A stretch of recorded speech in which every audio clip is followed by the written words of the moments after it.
Hari ini kita bahas MRO, teman-teman. MRO. Nah, kita langsung aja ya, MRO.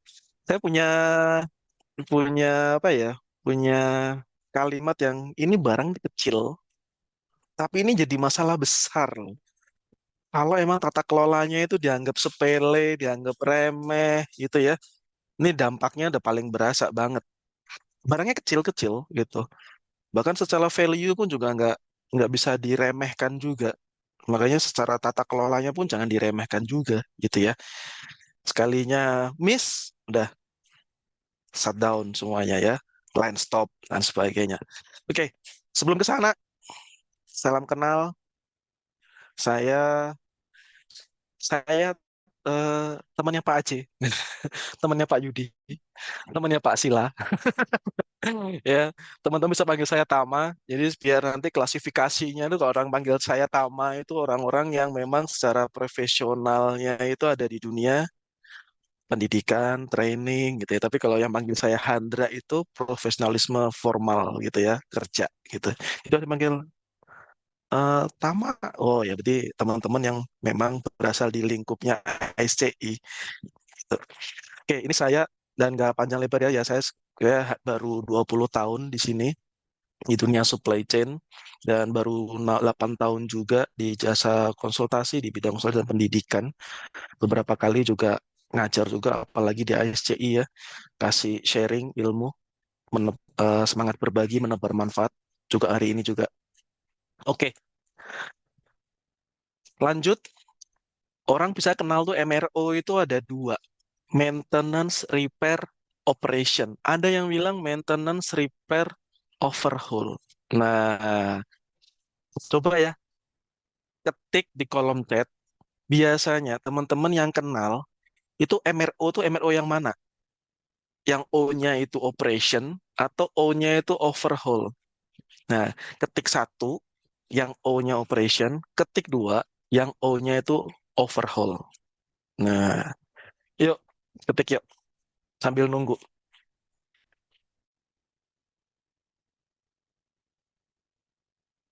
Oke, satu, satu, satu, satu, satu, satu, satu, satu. Oh, satu semua. Oke, berarti udah nggak ada itu ya, nggak ada perlu yang di argue gitu ya. Ya, saya lebih suka pakai kata operation daripada overhaul gitu. Karena nanti saya akan apa ya, akan tunjukkan kenapa sih lebih lebih lebih proper kita MRO itu operation bukan overhaul. Karena ada beberapa yang bilang MRO overhaul. Oh, oke, berarti yang benar-benar yang khusus maintenance gitu ya. Padahal MRO sendiri tuh nggak seperti itu. Lah, apa sih definisinya? Kita harus sama-sama satu frekuensi dulu nih sebelum kita kemana-mana itu. Nah, bisa kayak saya begitu nih, satu frekuensi dulu, baru nanti kita diskusi bareng. Frekuensinya udah sama, udah enak tuh, tuningnya udah enak gitu ya. Saya jujur saya belajar MRO ini baru sekitar 3-4 tahun yang lalu. Itu dan akhirnya saya buka-buka lagi buku-buku yang pernah saya pelajari. Waktu itu saya menjabat sebagai GM Factory di salah satu perusahaan infrastruktur di apa namanya yang jaringan stainless, terus kemudian pipa PVC, terus kemudian keramik ya, kayak toilet gitu, toilet jongkok, toilet duduk. Nah, saya belajar di situ belajar mengenai MRO. Saya buka-buka lagi dan akhirnya karena ditodong podcast sama CEO saya, Pak Aceh, ya saya belajar lagi, buka-buka lagi, buka-buka buku lagi. Nah, saya nemuin beberapa definisi, menemuin kembali beberapa definisi MRO. Nanti cukup lihat yang saya highlight aja. Yang pertama secara secara umum dulu, bahasa umum. Bahasa umum dari strategic supply chain. Dia adalah bukan bagian dari final product atau bukan dari bagian dari finished good. Material-material yang ada di MRO, klasifikasi MRO itu bukan menjadi bagian yang ada di finished good. Dia di luar bill of material. Bill of material adalah material-material yang kita boleh bilang adalah direct material atau direct inventory. Ini bukan.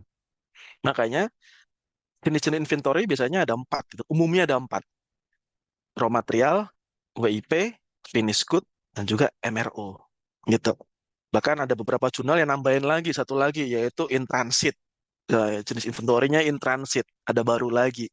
Kepemilikannya sudah ada, memang masih ada di ownernya, tetapi fisiknya tidak ada di tempat si owner. Itu in transit, gitu ya. Ini secara jurnal umumnya. Lalu spesifik lagi difokus di maintenance-nya. Nah, di maintenance-nya ini dia bilang secara elemennya itu ada spare part, ada tools, dan ada consumables. Nah, ini makanya saya lebih suka kalau MRO itu kepanjangannya operation, bukan overhaul. Karena ada consumable di sini. Consumable itu banyak, luas sekali gitu ya. Ada ATK, terus kemudian ada APD, seperti itu, dan macam-macam. Dan highlightnya lagi adalah reliability and operational continuity. Jadi lebih ke reliability mesinnya dan continuity operasinya. Ini dari sisi maintenance. Jadi turunan dari TPM, total predictive maintenance. Terus kemudian turunan ada 8 pilar, ada satu lagi namanya predictive maintenance atau plan maintenance. Nah, di situ udah ada dua jurnal. Jurnal yang berikutnya adalah dari sisi supply chain secara umumnya, supply chain-nya, yaitu intermittent demand, high uncertainty, and high impact of stock out on operation. Artinya apa? Ini demand-nya itu nggak stabil. Terus kemudian nggak apa ya, sulit diprediksi. Dan impact-nya adalah bisa stock out. Dampaknya yaitu bisa lebih besar dari nilainya sendiri. Nilai spare part-nya, ini adalah kalau misalkan elemennya adalah spare part ya, gitu ya. Spare part, kita bicara tools atau consumable, kita bicara spare part yang lebih kritikal gitu ya. Mungkin harga spare part-nya nggak seberapa, tetapi dampaknya itu bisa lebih besar daripada nilai spare part-nya itu sendiri. Nah, ini bicara dari sisi supply chain atau logistiknya. Kemudian lanjut yaitu dari sisi perfect apa namanya dari purchasing dan supply chain juga. High operational risk. Ada small portion of total purchasing spend. Ini hampir mirip sama yang di atas tadi. Dia porsinya kecil gitu.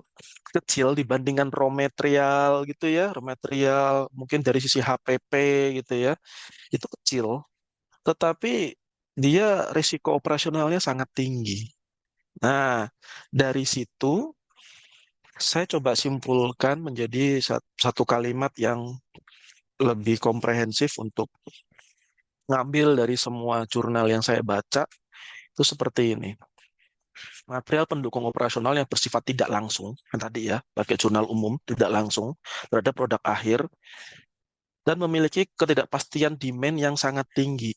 Nah, ini merangkum dari tiga jurnal yang selainnya, dari sisi maintenance, supply chain, dan purchasing. Tapi membawa risiko operasional yang sangat besar apabila tidak dikelola secara sistemik.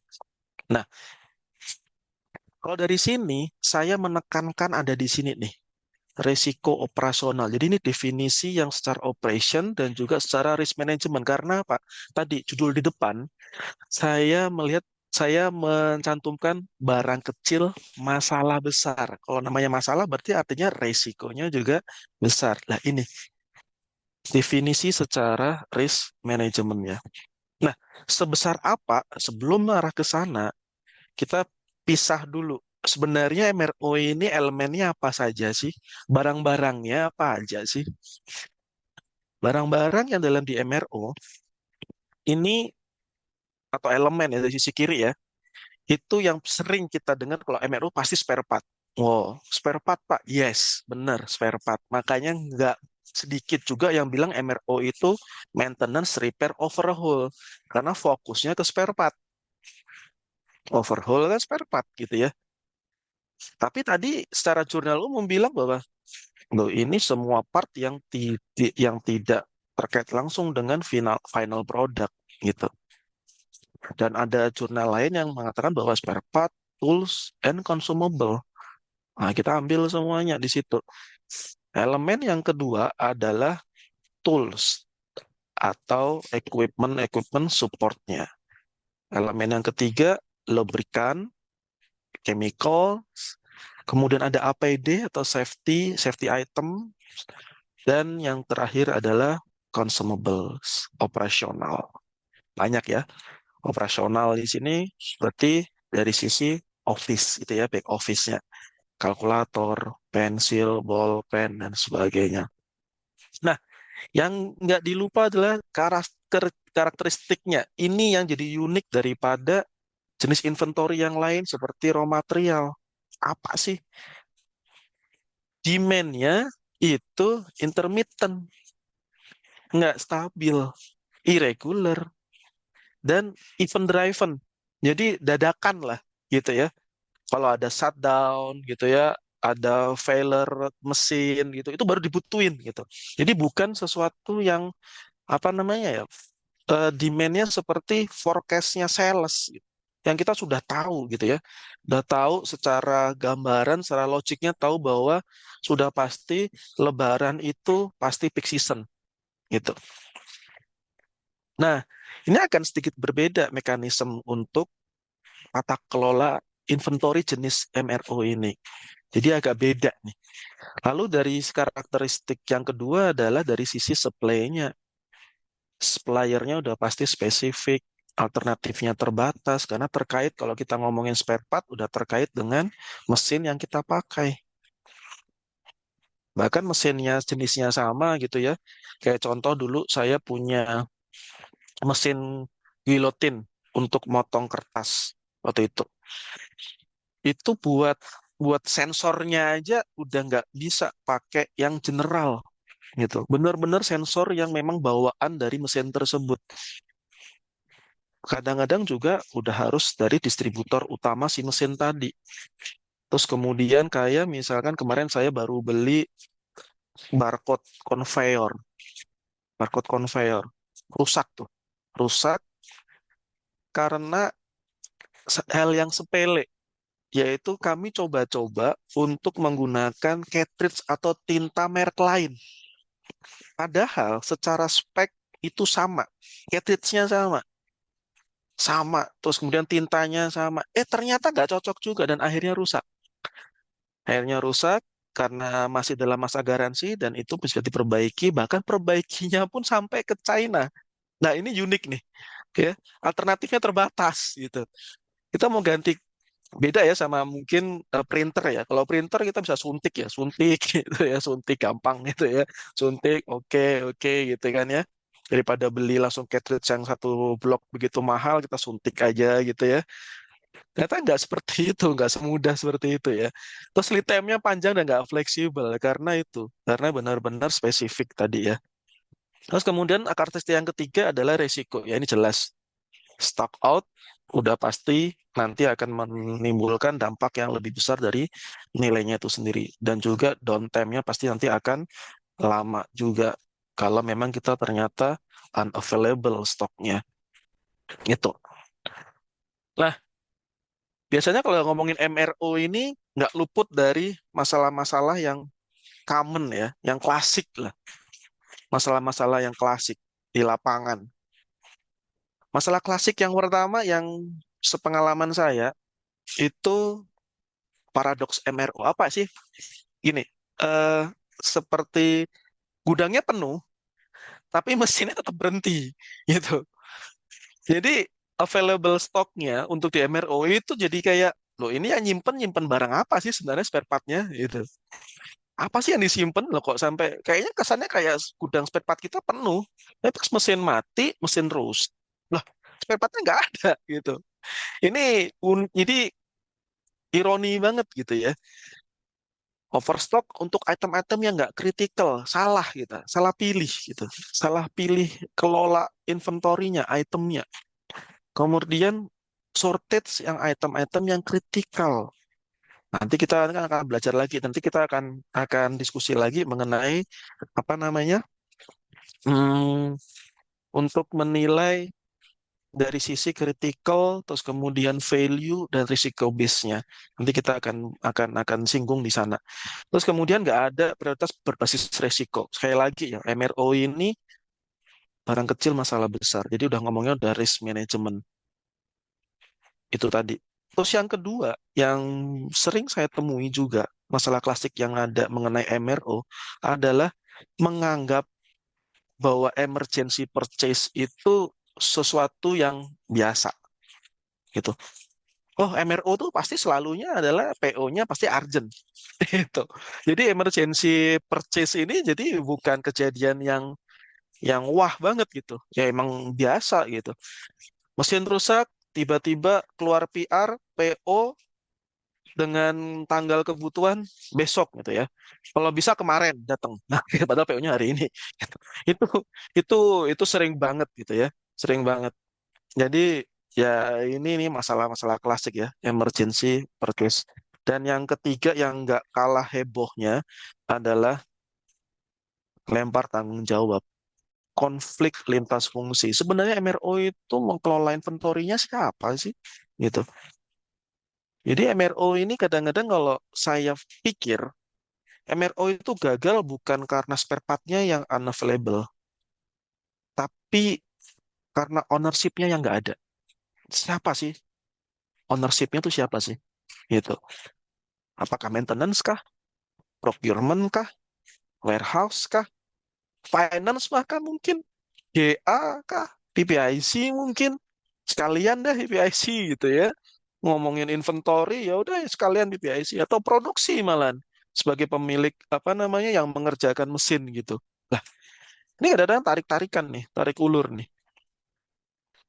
Pada nggak mau pegang yang secara keseluruhan gitu. Jadi sekali lagi menurut saya dari konflik lintas fungsi ini saya ngambil ngambil kesimpulan bahwa MRO itu gagal bukan karena spare part-nya yang unavailable atau spare part-nya yang salah tata kelola, tapi memang karena ownership-nya ini yang siapa sih gitu ya, nggak ada gitu.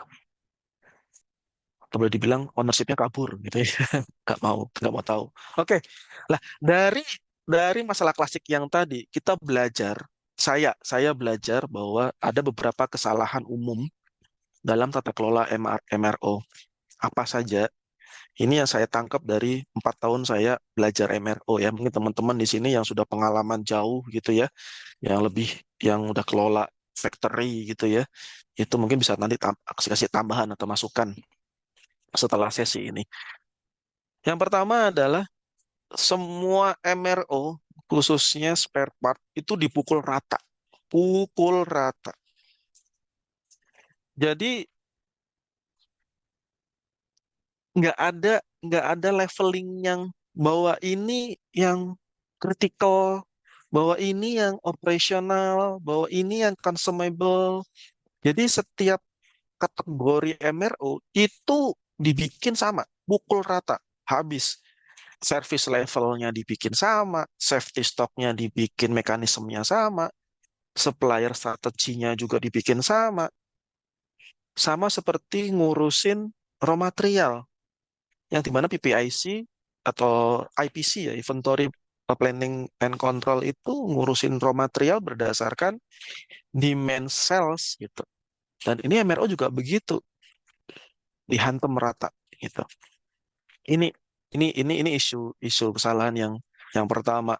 Jadi satu kebijakan untuk seluruh item spare part.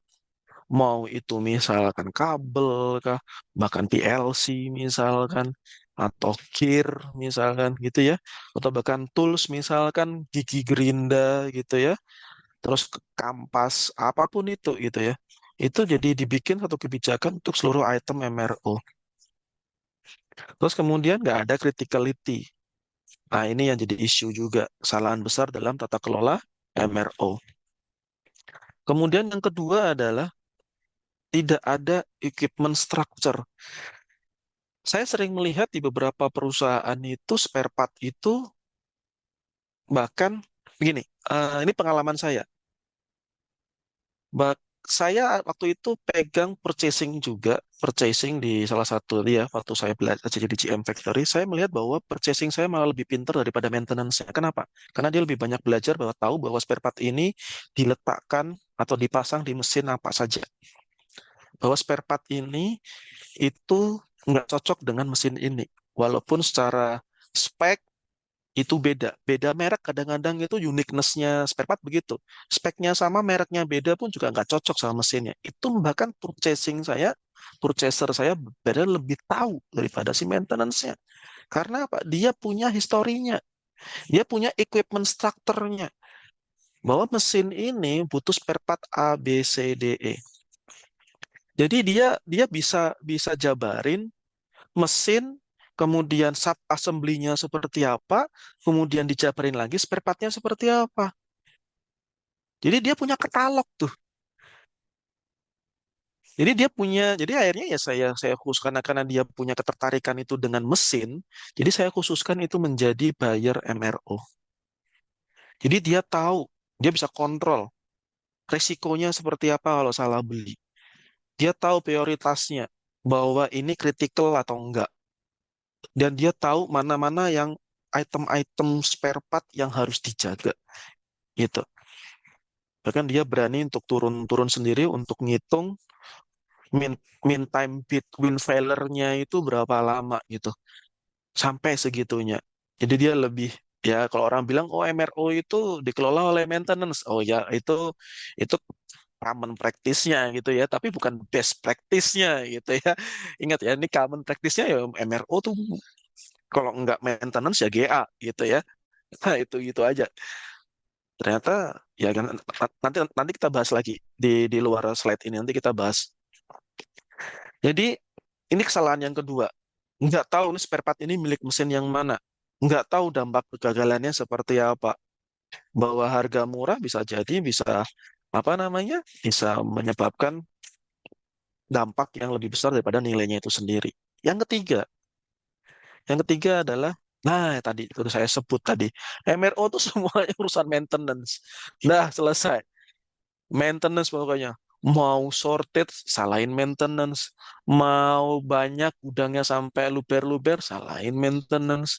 Ternyata pas dihitung stok opnam ternyata value-nya gede, salahin maintenance. Di luar, di atas melebihi budgetnya finance, disalahin maintenance. Semuanya. Pokoknya semua MRO, maintenance. Ini maksudnya MRO ini lebih ke spare part ya.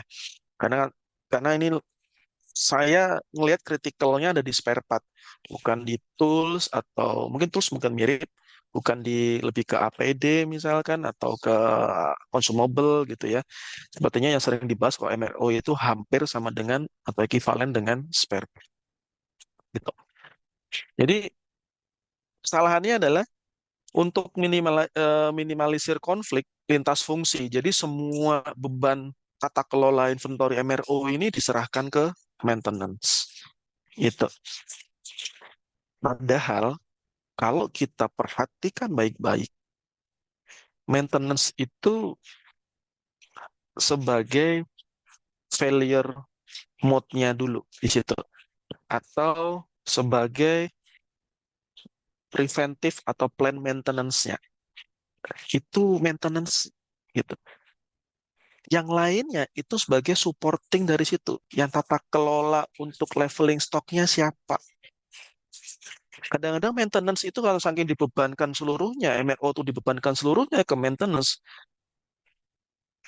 secara pembelian pun juga maintenance punya punya kemampuan untuk beli langsung gitu, nggak melewati purchasing.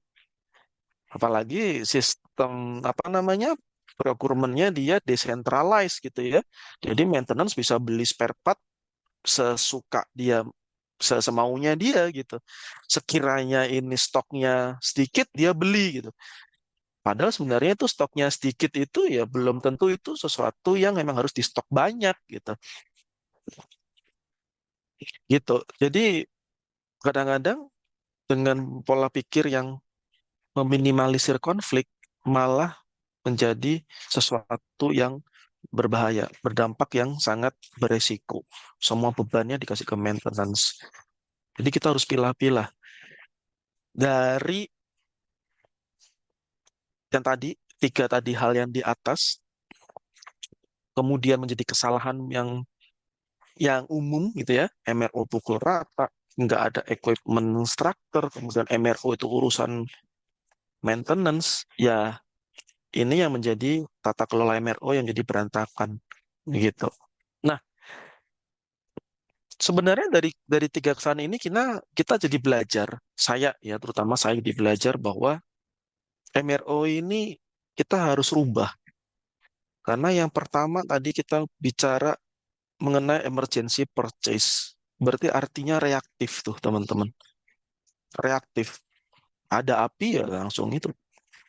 Tapi kita harus berubah MRO itu menjadi preventif. Bagaimana supaya nggak kejadian kebakaran gitu. Api ini muncul gitu. Jadi kalau reaktif itu misalkan nih rusak gitu ya, mesin rusak. Wow, terus panik tuh. Woi, panik perbaiki. Apa namanya spare partnya nggak ada. Akhirnya PO-nya urgent tadi ya, emergency purchase tadi. Tapi kalau preventif itu lebih kita ngelihat historinya, datanya gimana sih? Secara histori gimana sih? Jadi dari data kita bisa prediksi.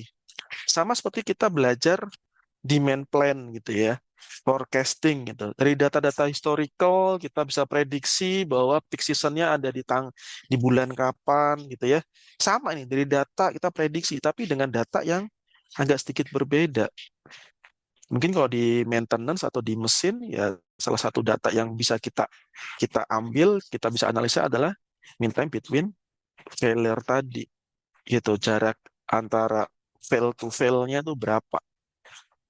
Jadi dari data kemudian kita prediksi, setelah itu ya udah kita bisa siap-siap tuh kapan kita harus ya contohnya gini deh.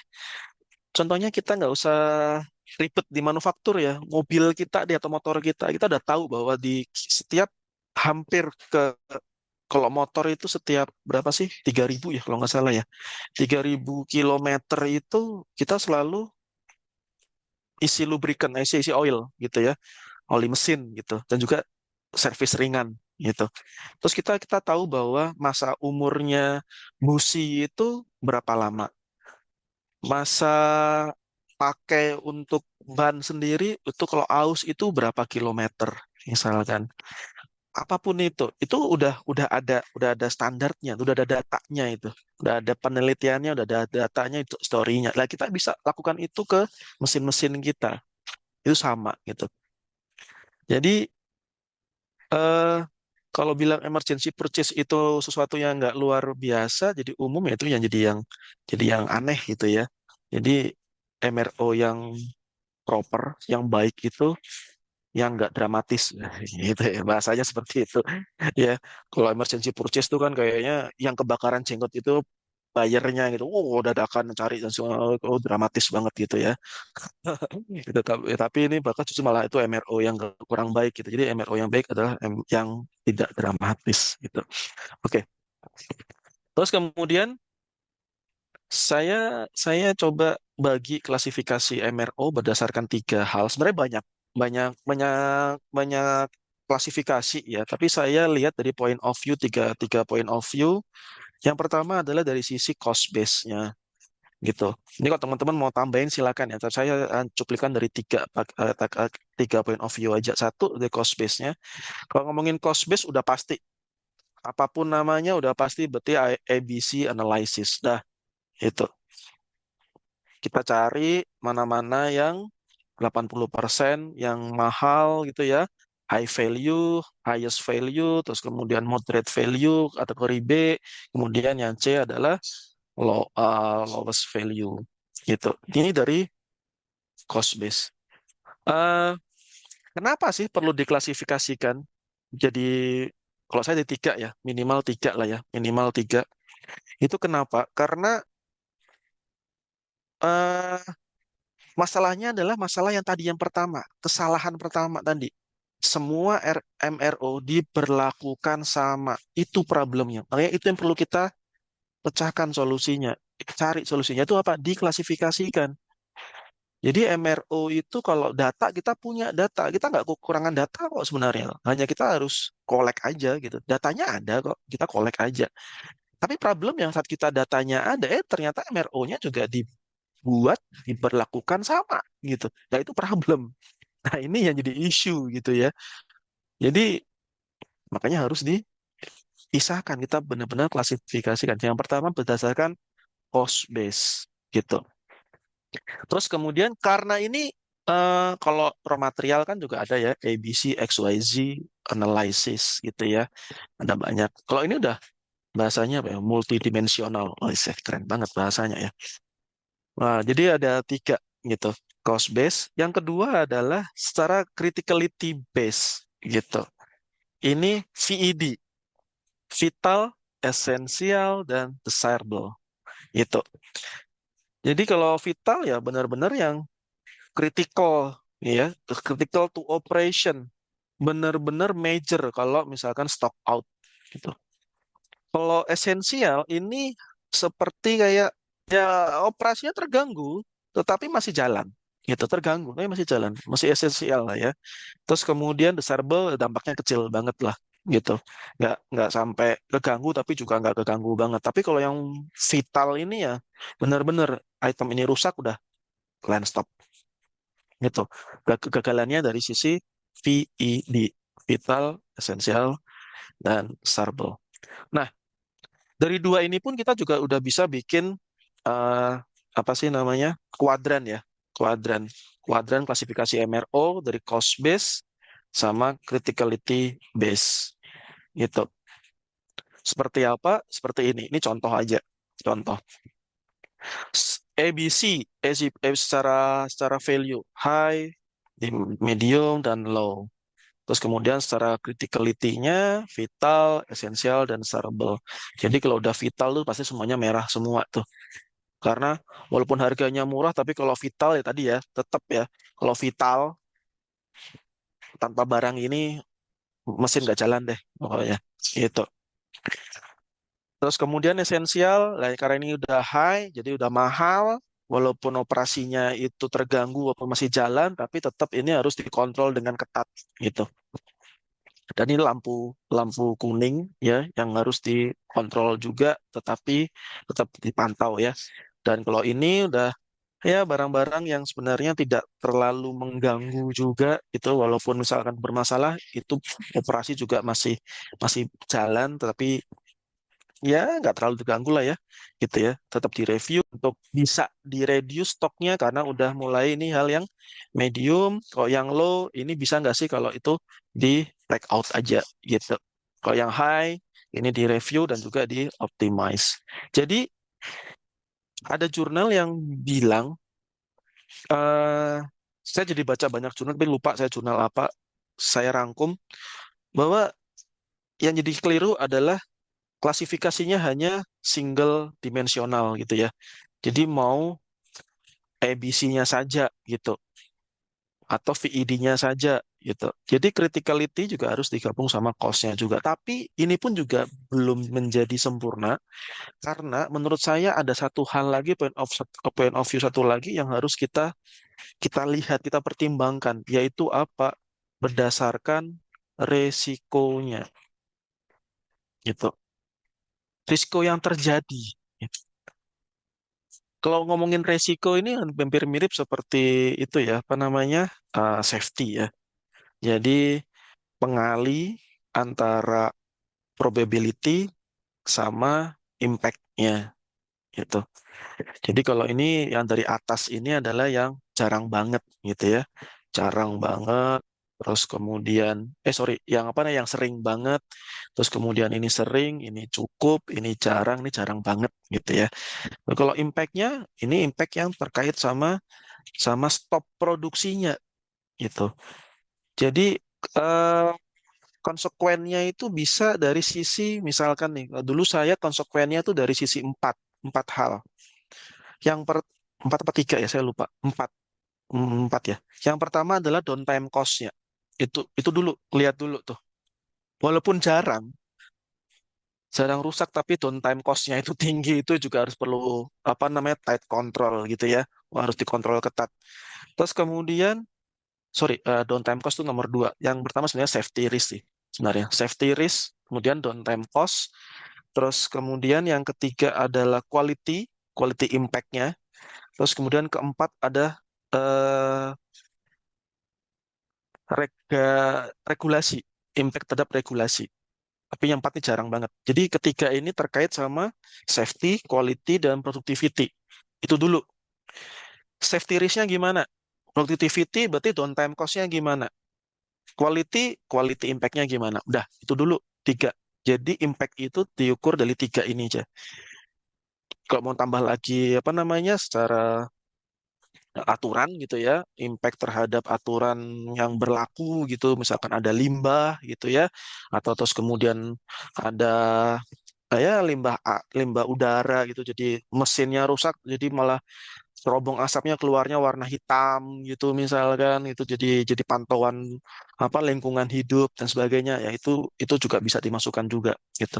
Jadi ada tiga point of view yang memang memang apa namanya memang menjadi klasifikasi MRO. Ini minimal tiga gitu ya. ABC analysis, terus ABC atau cost base, terus kemudian yang kedua itu adalah criticality base, VED, yang keempat adalah risk base. Gitu.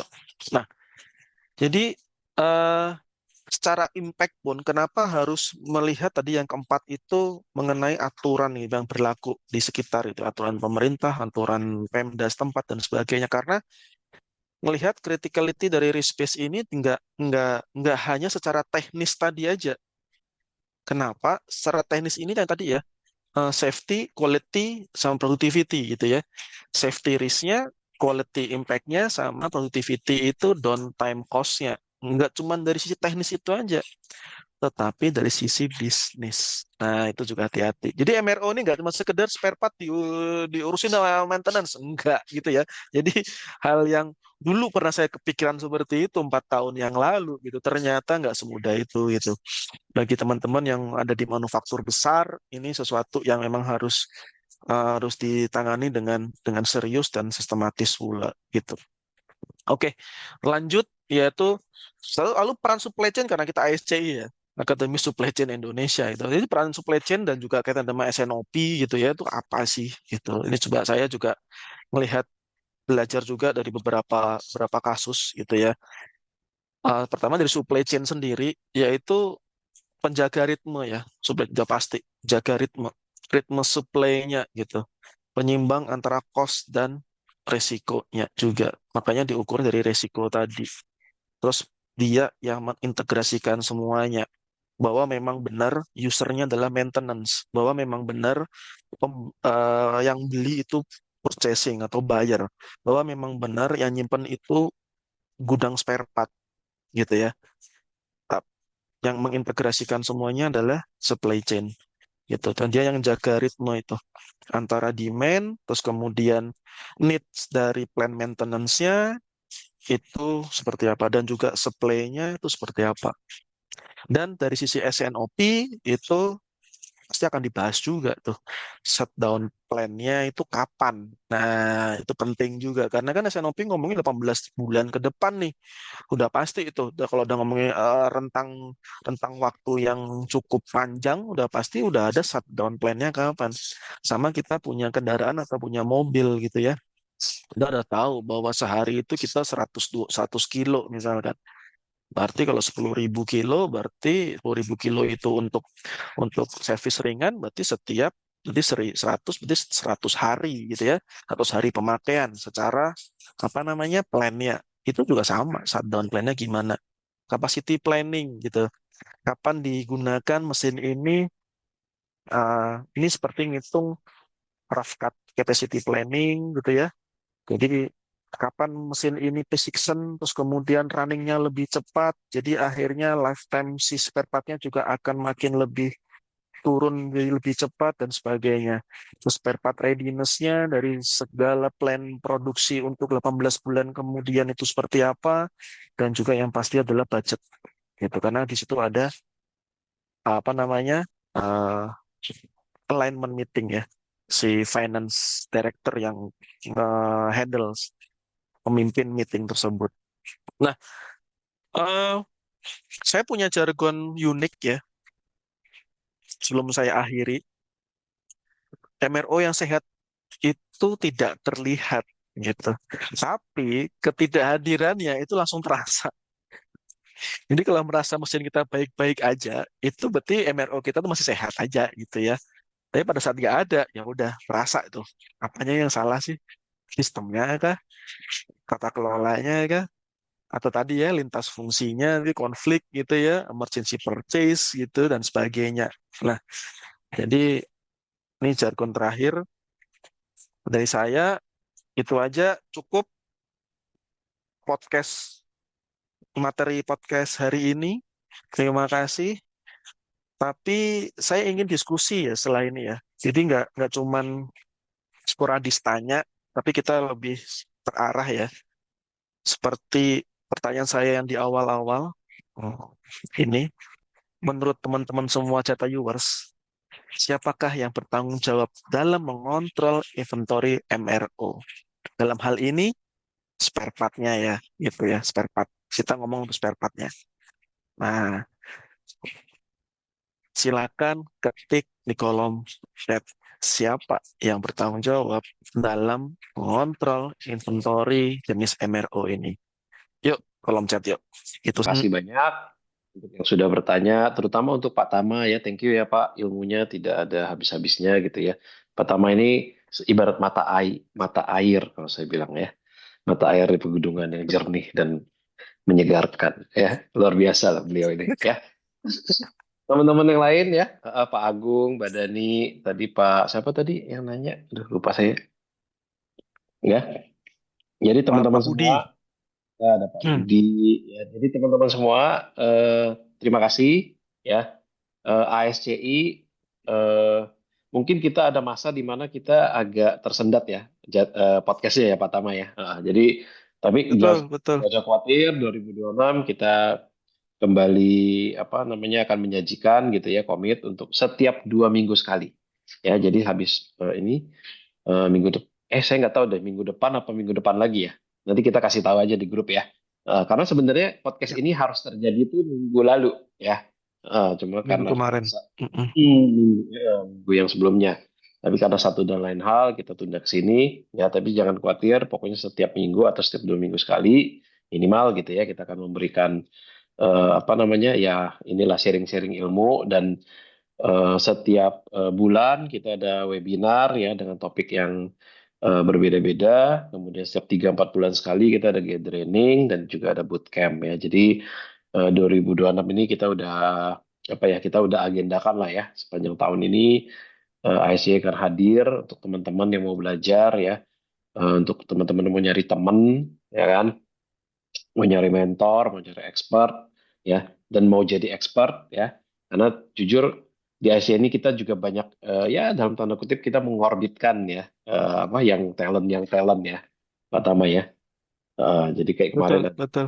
Mas Afif di Exim, kemudian kemarin baru ini sekarang sih sedang terjadi Mas Gersom ya, Mas Mm-mm. Geri House Warehouse. gitu ya. Jadi ini talent-talent muda ya yang cerah deh masa depannya ya. Nah, oke ya. Mm. Jadi gini, jadi IC itu tidak hadir untuk menggurui, mengajari gitu ya. Ya kita tumbuh sama-sama bareng-bareng ya. Uh, ya Ya, pribadi sama Pak Yudi, sini juga ada Pak Sila, Mas Sarta, enggak ya, enggak malam ini enggak ada.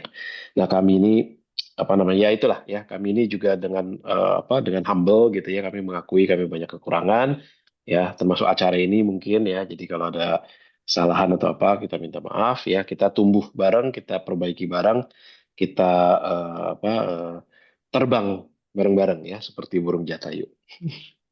Oke, saya tutup untuk malam ini ya. Terima kasih Jatayu. Terima kasih Pak Tama ya yang sudah memberikan ilmu. Boleh dong kita kasih makasih tepuk tangan semuanya. Ya, Pak Tama makasih, ya. makasih. Ya.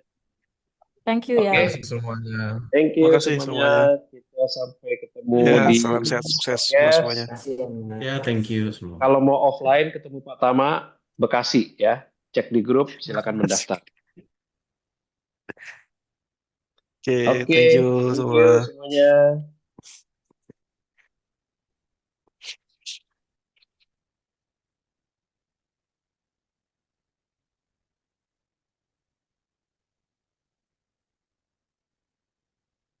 Stop recording. Iya lupa gue. Bentar.